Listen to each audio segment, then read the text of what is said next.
Fuego en la tierra. Fuego vine a echar en la tierra. ¿Y qué quiero? Si ya se ha encendido. De un bautismo tengo que ser bautizado. Y cómo me angustio hasta que se cumpla. Dios les bendiga, hermanos. El mensaje del día de hoy se llama Fuego en la tierra. Y en este versículo que acabamos de leer, hay una declaración que hace nuestro Señor Jesús que nos puede parecer asombrosa.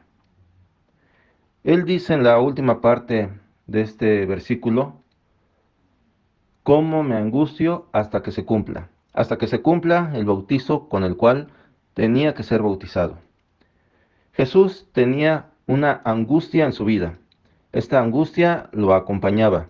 Con esta angustia nuestro Señor vivía. Y esto, como lo mencionamos, nos puede parecer asombroso, porque sabemos que nuestro Señor Jesús tenía la paz que sobrepasa todo entendimiento. Sabemos por la narración de los evangelios que Él no vivía como una persona angustiada o una persona triste o una persona preocupada solamente por el futuro o una persona que buscara consuelo en las demás personas. Al contrario, vemos que nuestro Señor Jesús tenía fortaleza, vemos que nuestro Señor Jesús siempre estaba enfocado en cumplir la voluntad de Dios y siempre iba hacia adelante. Entonces, esta afirmación que él hace de que tenía una angustia, que vivía con una angustia muy grande, nos resulta algo que en primera instancia no comprendemos. Y nos tenemos nosotros que preguntar, ¿cómo es posible que nuestro Señor Jesús en su vida exhibiera tal fortaleza y por otro lado tuviera esta angustia que está expresando en este momento? Sabemos también que él mencionaba en el Evangelio de Mateo, está escrito, capítulo 6:34, así que no os afanéis por el día de mañana, porque el día de mañana traerá su afán, basta a cada día su propio mal. Parecería que aquí hay una contradicción entre lo que leemos y cómo me angustio hasta que se cumpla, con lo de baste a cada día su propio mal. ¿Realmente hay una contradicción aquí? ¿Será que le diremos a Jesús, médico, cúrate a ti mismo? ¿Será que nuestro Señor Jesús no es congruente? Y sabemos que nuestro Señor Jesús sí es congruente. Sabemos que nuestro Señor Jesús siempre nos dio el ejemplo. Entonces, ¿cómo es posible que Él nos mencione, nos enseñe que basta a cada día su propio mal y que no nos afanemos por el mañana? Y por otro lado, Él diga, ¿cómo me angustio hasta que se cumpla el bautizo con el que tenía que ser bautizado, la muerte en la cruz? Ese bautizo es su muerte en la cruz. Vamos a intentar responder esta pregunta. ¿Basta a cada día su propio mal? Pero entonces, ¿cómo es que Él vivía con esta angustia en su vida? Pero hay una segunda pregunta que también debemos de responder. La muerte en la cruz sabemos que fue algo terrible, pero sabemos también que a lo largo de los siglos, los cristianos, los discípulos del Señor, en muchas ocasiones murieron como mártires, ya sea también crucificados, echados a los leones o quemados. Y por las narraciones que tenemos de estos discípulos, sabemos que cuando ellos iban a la muerte, en muchas ocasiones iban cantando, mostrando gozo, sin mostrar angustia o tristeza, sabiendo de que la muerte no es el fin, sino que hay una esperanza, una vida más allá de esta vida. Entonces, la pregunta es, ¿cómo los discípulos podían tener tal entereza? Y en el caso de nuestro Señor Jesús, mostraba esta angustia y esta tristeza que se nos narra en Mateo capítulo 26. Y tomando a Pedro y a los dos hijos de Zebedeo, comenzó a entristecerse y a angustiarse en gran manera. Entonces Jesús les dijo, mi alma está muy triste hasta la muerte, quedaos aquí y velad conmigo. ¿Qué era lo que provocaba esta tristeza y esta angustia en nuestro Señor Jesús? ¿Sería efectivamente la cruz, el sufrimiento que él iba a tener, lo que iba él a padecer? ¿O había algo más? Para tratar de responder estas dos preguntas, vamos a ver 12 puntos que están marcados en Lucas capítulo número 12, en el contexto de este versículo donde Jesús nos afirma que él se angustia hasta que se cumpla el bautizo con el que debe de ser bautizado. El primer punto es el siguiente: esfuérzate para no ser hipócrita. No debemos de buscar los placeres pasajeros, porque todo lo malo que hacemos saldrá a la luz. El versículo 1 y el versículo 2 nos hablan de dos realidades, una temporal y una eterna. La realidad temporal es lo que el ser humano, es lo que los hombres hacemos aquí en la tierra. Jesús decía a sus discípulos: guardaos de la levadura de los fariseos, que es la hipocresía. Sabemos que los fariseos decían una cosa, pero hacían algo distinto. Decían creer en Dios, pero hacían las cosas que no le agradaban a Dios. Y justamente Jesús le dice a sus discípulos que tienen que guardarse de la hipocresía, porque es como la levadura que leuda toda la masa. Cuando hay un poco de hipocresía en nuestra vida, esa hipocresía va creciendo, va expandiéndose en la masa hasta que todo es leudado, es decir, hasta que el mal finalmente se apodera de nuestra vida. Un poco de mal se va convirtiendo en algo que es muy grande. Esa es la realidad temporal. En muchas ocasiones los seres humanos corremos presurosos hacia el mal. Nos esforzamos por el mal, por hacer el mal. Pero no debería ser esto así. Nosotros debemos de saber que no hay nada encubierto que no se vaya a descubrir, ni nada oculto que no vaya a saberse. Algún día estaremos delante de la presencia de Dios. Y todo aquello que hemos hecho mal, todo aquello que hemos hecho para ofender a Dios va a salir a la luz. Y ese día vamos a estar avergonzados, quedaremos avergonzados. Entonces, ese día nuestros hechos serán juzgados, y si nuestros hechos no han estado conforme a nuestra fe, seremos condenados. Esa es la eternidad. Ahí empezará la eternidad. Y esa eternidad podrá ser una eternidad de bendición con Dios si nos hemos esforzado por no ser hipócritas. O será una eternidad alejados de Dios si simplemente hemos hecho caso omiso a la advertencia de nuestro Señor y hemos hecho lo malo delante de sus ojos. Jesús nos está mostrando la visión que realmente nosotros debemos de tener. Una visión no solamente en las cosas temporales, sino una visión en las cosas eternas. El segundo punto: esfuérzate por temer solo a Dios, que tiene el poder de echar en el infierno. No temas a los que te pueden hacer mal.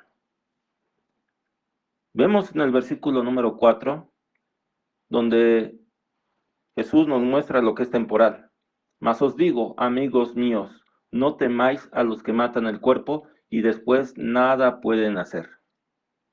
Todo lo de esta vida, incluso nuestra muerte, es algo temporal. Algún día vamos a morir de una forma u otra. No debemos de temer a aquellos que nos pueden quitar la vida, pero nuestra vista debe de ser eterna. Pero os enseñaré, dice Jesús, a quién debes de temer. Temed a aquel que después de haber quitado la vida, tiene poder de echar en el infierno. Sí, os digo, a este temed.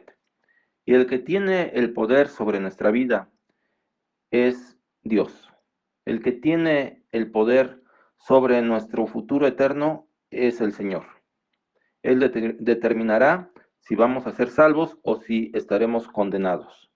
¿En base a qué? En base a nuestra fe, en base a tener una fe verdadera, un nuevo nacimiento en el Señor. Nosotros debemos de poner la vista no en lo temporal, sino en lo eterno. No debemos de temer aquel que nos puede hacer daño o incluso quitar la vida, sino aquel que nos puede enviar al infierno. El tercer punto es: esfuérzate por confesar a Jesús, no te avergüences de él. En Lucas 12:8 se nos dice: os digo que todo aquel que me confesare delante de los hombres, también el Hijo del Hombre le confesará delante de los ángeles de Dios. Nosotros en esta vida tenemos una responsabilidad como cristianos: confesar el nombre de Jesús, decir lo que Él ha hecho en nuestra vida, enseñar lo que Él nos ha enseñado. De esa forma nosotros no nos estaremos avergonzando de Él. Nosotros debemos de estar orgullosos de ser cristianos y compartir el mensaje del Evangelio, las buenas nuevas de nuestro Señor, a todo aquel que quiera escucharnos y aun aquel que no lo quiera hacer. Lo que el Señor nos da como misión en esta vida es algo que también es temporal. Habrá personas que se burlen de nosotros por ser cristianos, pero aún esa burla será temporal, será algo pasajero. Nosotros no debemos de tener nuestra vista puesta en las cosas temporales, sino en las eternas. Porque nos dice el versículo 9: mas el que me negare delante de los hombres, será negado delante de los ángeles de Dios. ¿Y qué es lo que nosotros queremos? Que nuestro Señor Jesús nos confiese, nos reconozca delante de los ángeles de Dios, o que Él nos niegue delante de los ángeles de Dios y delante del Padre. ¿Qué es lo que queremos? Nuestra visión debe ser eterna. Nuestra visión debe de ver más allá de esta vida. Ciertamente el trabajo que Dios nos ha encomendado en esta vida es importante, pero realmente también es temporal. Ciertamente habrá personas que se burlen, pero esa burla pasará. Pongamos la vista en la misión que el Señor nos ha dado. El punto 4. Esfuérzate por crecer en gracia, no por crecer en riquezas, porque podemos perder el alma. Versículo 19 nos habla acerca de lo que es temporal. Y diré a mi alma: alma, muchos bienes tienes guardados para muchos años. Repósate, come, bebe, regocíjate. Aquí se nos habla de un hombre que acumuló riquezas, que trabajó posiblemente arduamente por tener esas riquezas, y en algún momento tenía tanto que él podía reposar de todo el trabajo que había hecho. Nosotros en muchas ocasiones igualmente solamente vemos por tener cada día más riquezas, más dinero, más bienes, pero nos olvidamos de la parte que realmente es importante. Versículo 20 nos dice nuestro Señor: pero Dios le dijo: necio, esta noche vienen a pedirte tu alma, y lo que has provisto, ¿de quién será? Así es el que hace para sí tesoro y no es rico para con Dios. Y en otro pasaje de la Escritura dice: porque ¿qué aprovechará el hombre si ganase todo el mundo y perdiere su alma? Nosotros, hermanos, debemos de esforzarnos no por las cosas que pasan, por las cosas temporales, sino por aquello que es eterno. Nosotros nos debemos de esforzar por crecer en gracia delante de Dios y delante de los hombres, porque nuestra alma esté viva, porque nuestro espíritu esté vivo, porque estemos cerca de la presencia de Dios. Tener puesta la mira en las cosas eternas y no en las temporales. Punto número 5. Esfuérzate por buscar el reino de Dios y su justicia, y no estar afanado por comida y vestido. Lo temporal se nos habla en el versículo 22. Dijo luego a sus discípulos: por tanto os digo, no os afanéis por vuestra vida, qué comeréis, ni por vuestro cuerpo, qué vestiréis. La vida es más que la comida, y el cuerpo más que el vestido. Y nosotros ciertamente nos afanamos mucho por la comida, por el vestido, por el techo, por tener bienes económicos, pero eso no debe ser lo central de nuestra vida. Si eso se vuelve lo central de nuestra vida, un día eso que es temporal lo vamos a perder y no nos va a ser de provecho. Pero lo que nos dice nuestro Señor Jesús es, mas buscad el reino de Dios y todas estas cosas os serán añadidas.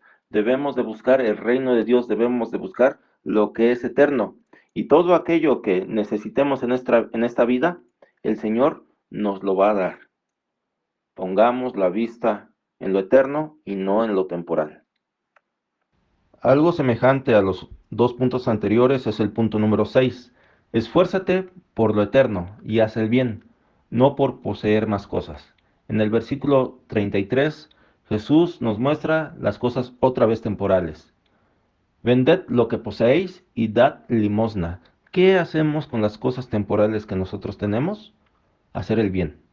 Vende lo que posees y da a aquel que lo necesitas. Comparte de las bendiciones que Dios te ha dado.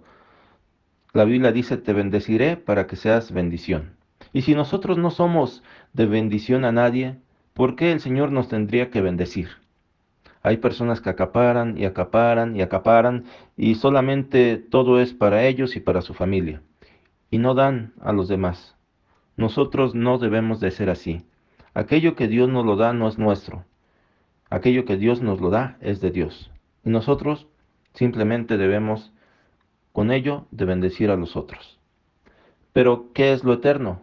Haceos bolsas que no se envejezcan, tesoro en los cielos que no se agote, donde el ladrón no llega, ni polilla destruye, porque donde está vuestro tesoro, allí estará también vuestro corazón.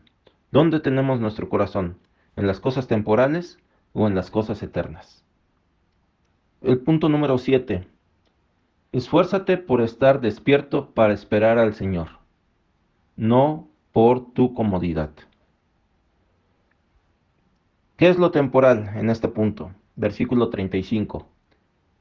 Estén ceñidos vuestros lomos y vuestras lámparas encendidas, y vosotros sed semejantes a hombres que aguardan a que su Señor regrese de las bodas, para que cuando llegue y llame, le abran enseguida. Sabemos, hermanos, que la vida cristiana en muchas ocasiones no es sencilla. En muchas ocasiones pasamos aflicciones. En muchas ocasiones tenemos arduos trabajos que debemos de hacer.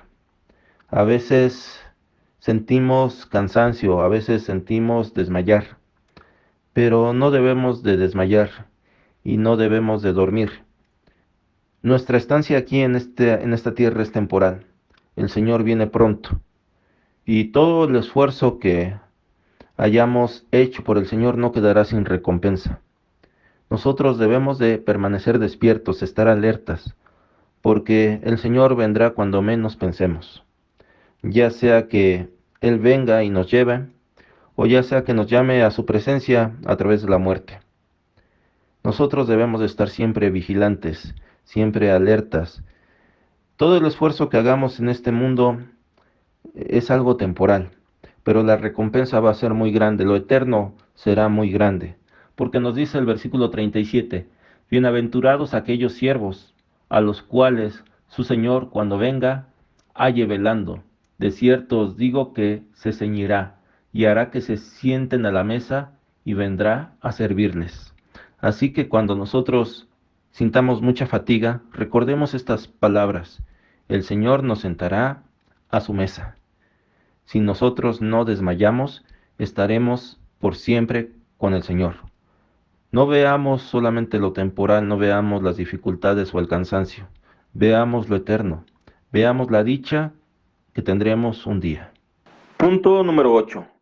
Esfuérzate por servir, no por estar sobre los demás y exigir ser servido. El versículo 42, 43, 45 y 46 nos hablan de aquellos a quienes el Señor les ha dado más responsabilidad. Tenemos una responsabilidad en esta vida y el Señor vendrá un día a pedir cuentas de lo que nos ha dado. La responsabilidad que tenemos es temporal. Si la cumplimos conforme a lo que Dios espera de nosotros, tendremos recompensa.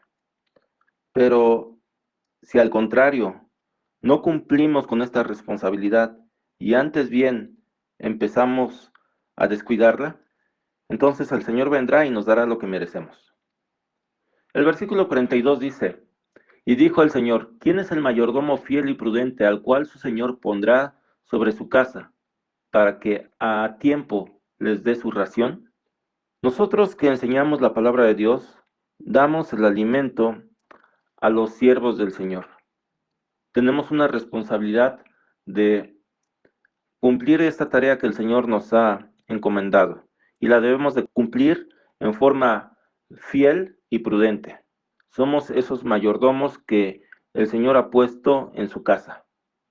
Y si somos fieles y somos prudentes, el Señor nos dirá algún día, bienaventurado aquel siervo al cual, cuando su Señor venga, le halle haciendo así. Seremos bienaventurados cuando el Señor venga, si nosotros estamos haciendo lo que el Señor nos indica. Pero, mas si aquel siervo dijere en su corazón, mi Señor tarda en venir, y comenzare a golpear a los criados y a las criadas, y a comer y beber y embriagarse, vendrá el Señor de aquel siervo en día que éste no espera, y a la hora que no sabe, y le castigará duramente, y le pondrá con los infieles. Tenemos que tener nuestra vista puesta en las cosas eternas. ¿Queremos ser bienaventurados o queremos ser condenados? ¿Queremos que el Señor nos recompense o queremos que el Señor nos castigue duramente? Nosotros estamos aquí para servir, no para ser servidos. Nosotros estamos aquí para ayudar a las personas, no para maltratarlos. Pongamos nuestra vista en las cosas eternas y cumplamos fielmente en las cosas temporales. Y todo esto nos lleva al punto número 10. Esfuérzate por cumplir la misión y vencer, aunque eso te traiga alguna aflicción. Versículo 49. Fuego vine a echar en la tierra, ¿y qué quiero si ya se ha encendido? El Señor Jesús, desde el primer día que empezó su ministerio, Él empezó a decir, arrepentíos, porque el reino de los cielos se ha acercado. Y la palabra que Él daba era el fuego que Él venía a echar a la tierra. Y por ese fuego que Él venía a echar a la tierra, nos dice en Lucas que las personas se pondrían unas contra otras, porque aquellos que oyeran la palabra y la pusieran por obra, iban a estar en contra de aquellas personas que oían la palabra pero que no la recibían. Se levantarían hijos contra padres y padres contra hijos. Iban a empezar a ver una serie de acontecimientos que eran ese fuego que el Señor estaba dando en esta tierra, echando en esta tierra. Y a la larga eso iba a traer consecuencias. Consecuencias tanto de salvación para las personas que escucharan esa palabra y recibieran ese fuego, como consecuencias de aquellas personas que rechazaban el mensaje del Señor y que al final serían condenados. Pero esas personas que no recibían el mensaje de nuestro Señor, a la larga iban a actuar en contra de Él. Fuego vine a echar en la tierra. ¿Y qué quiero si ya se ha encendido? Jesús nos está diciendo de que Él iba a cumplir fielmente la misión que el Señor le había dado, desde el comienzo hasta el final. El comienzo con el bautismo que Él recibió en el Jordán. El final con el bautismo que Él recibió en la cruz. De un bautismo tengo que ser bautizado y cómo me angustio hasta que se cumpla. Pero la parte central aquí no es la angustia que el Señor tenía por el momento que Él iba a padecer en la cruz. Ese no era el punto central de no es el punto central de este versículo. El punto central de este versículo es de que de ese bautizo tenía que ser bautizado. El Señor Jesús estaba determinado a recibir ese bautizo a pesar de cualquier situación, a pesar de que eso le pudiera causar angustia. El Señor a cada uno nos ha encomendado alguna misión, y esa misión puede ser difícil, y esa misión nos puede traer algún temor, y esa misión nos puede traer alguna angustia. Pero independientemente de si tenemos temores o angustia, debemos de esforzarnos y ser valientes. Debemos de esforzarnos como el Señor le dijo a Josué: esfuérzate y sé muy valiente, para que nosotros podamos cumplir la misión que el Señor nos ha dado, independientemente de las circunstancias adversas que podamos enfrentar.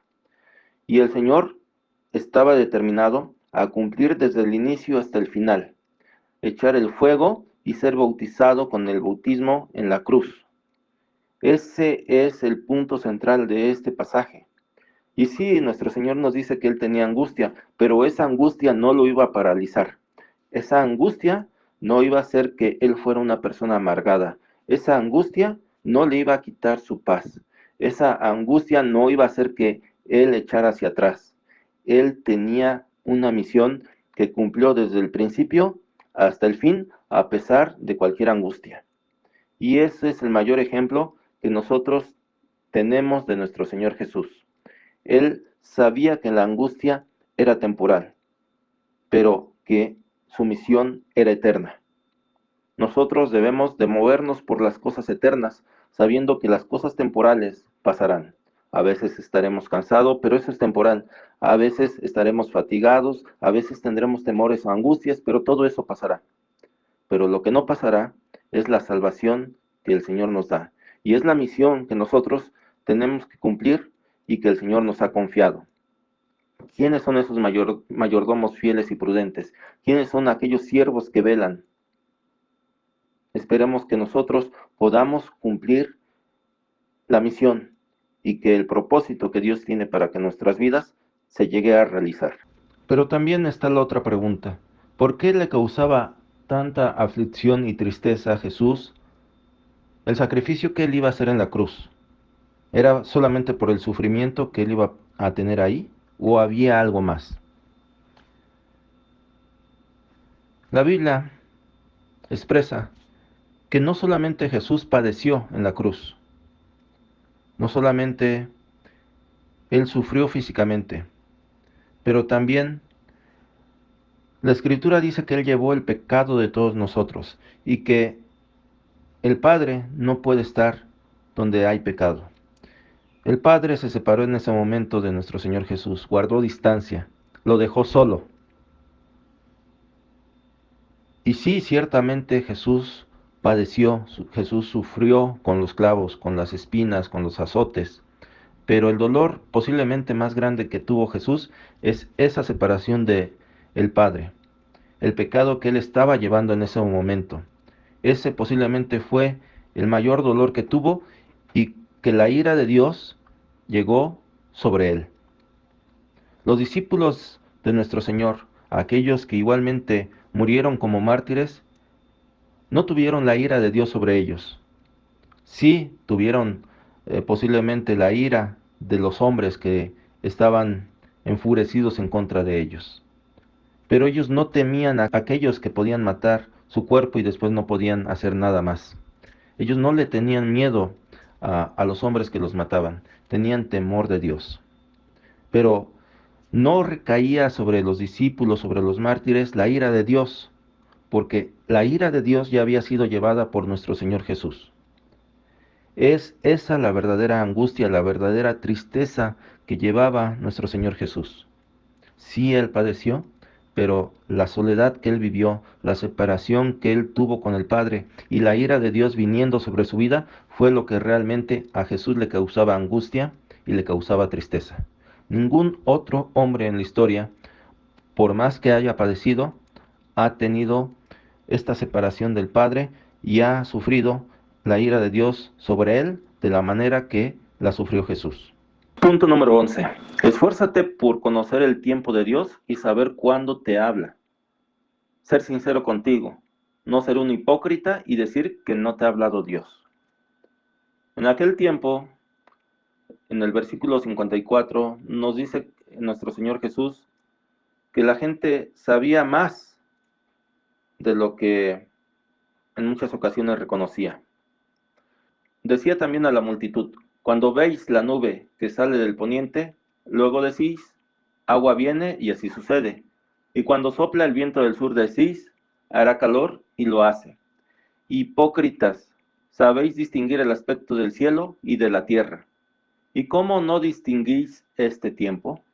¿Será que la gente en la época de Jesús no podía distinguir cuál era el tiempo que estaban viviendo? ¿Será que realmente en la época de Jesús la gente no podía ver los milagros que nuestro Señor estaba haciendo para poder reconocer que Él era el Mesías? ¿Por qué hubo mucha gente que lo rechazó? ¿Porque no entendía realmente lo que estaba pasando? Ciertamente nuestro Señor Jesús decía que muchos en aquella época eran ciegos, pero también dijo acerca de esas personas que ellos decían que veían, y como decían que veían, entonces su pecado no iba a ser quitado.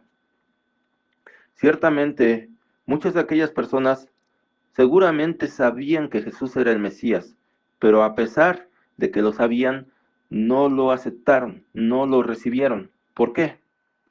Porque al igual que entonces, en nuestra época, hay muchas personas que saben que Dios existe, pero no lo aceptan. ¿Por qué?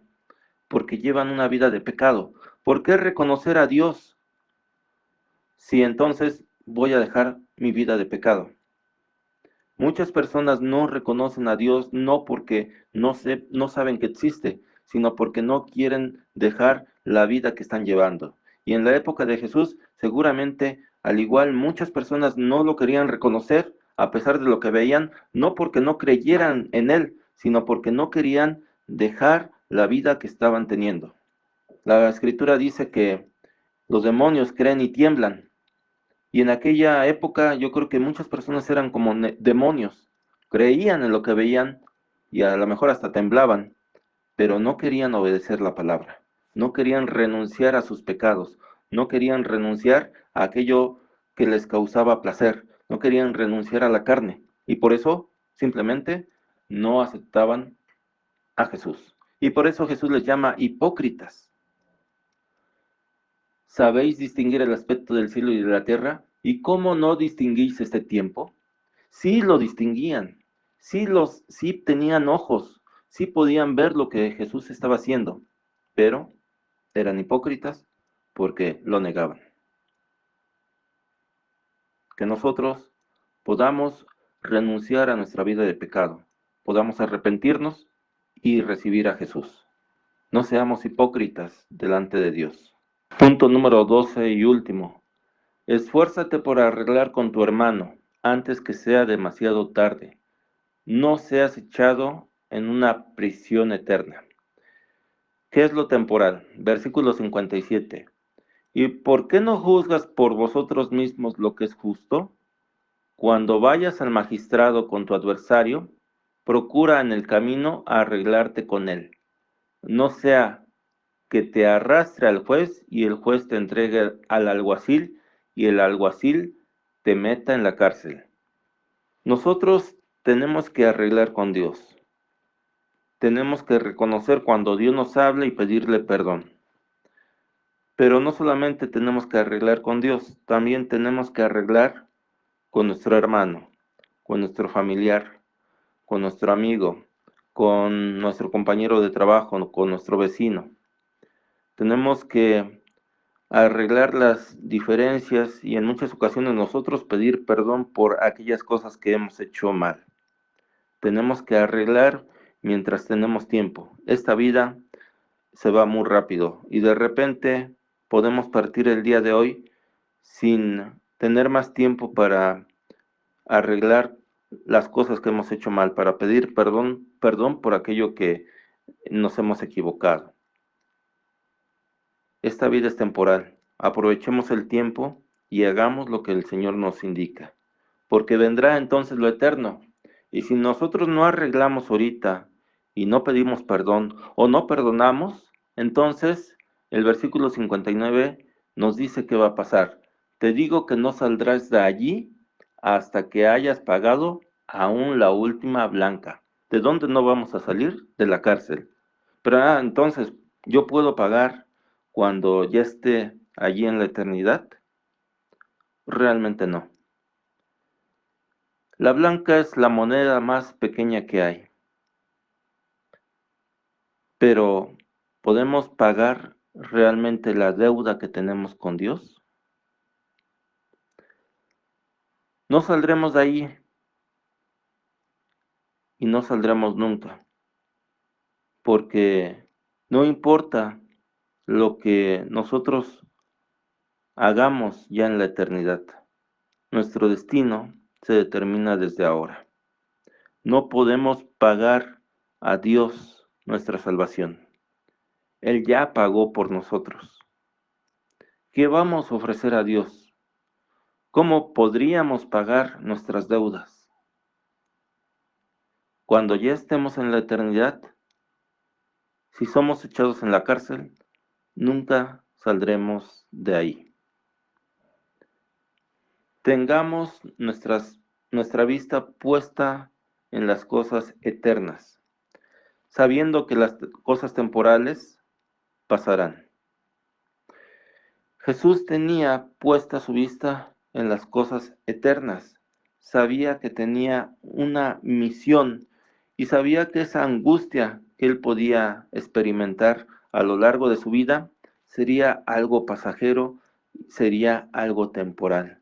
Pero la misión que él tenía era una misión eterna. Tenía que esforzarse y ser valiente. Nosotros, hermanos, también debemos de esforzarnos y ser valientes. El Señor vino a echar fuego en la tierra. Él cumplió su misión desde el inicio hasta su muerte en la cruz. De un bautizo tuvo que ser bautizado. ¿Tuvo angustia? Sí, pero esa angustia no lo detuvo. Él venció. Nosotros, hermanos, podemos ser más que vencedores en Cristo Jesús. No nos detengamos a pesar de las aflicciones y a pesar de los problemas. Sigamos adelante a la meta y sigamos adelante con la misión que el Señor nos ha dado. Dios les bendiga. Vamos a hacer una oración. Señor, te damos gracias por tu amor y misericordia. Ponemos, Señor, nuestra vida delante de ti. Y también, Señor, ponemos nuestras angustias, nuestros temores, nuestras tristezas. Sabemos, Señor, que todo lo que podamos padecer en esta tierra es temporal y no tiene comparación con las bendiciones que tendremos cuando estemos contigo en tu presencia. Permite, Señor, que tengamos puesta la mira en la meta, que tengamos, Señor, puesta la mirada en ti. Bendice, Señor, a cada hermano y danos, Señor, esa fortaleza y esa paz para que podamos vivir cada día, Señor, a pesar de las situaciones que podamos afrontar el día de mañana. Danos, Señor, esa paz y esa tranquilidad para hacer, Señor, la tarea que tú nos has encomendado. Que podamos, Señor, ser esos siervos fieles, que sirvamos, Señor, a los demás. Permite, Señor, que tengamos la mirada puesta en las cosas eternas y no en las temporales. Y que aprovechemos, Señor, este tiempo breve que tú nos das en esta tierra para hacer, Señor, siempre tu voluntad. Gracias, Señor, te damos por tu amor y misericordia y porque sabemos, Señor, que tú estás con nosotros todos los días hasta el fin del mundo. Bendice, Señor, cada vida y esto, Señor, te lo pedimos en el nombre de nuestro Señor Jesús. Amén.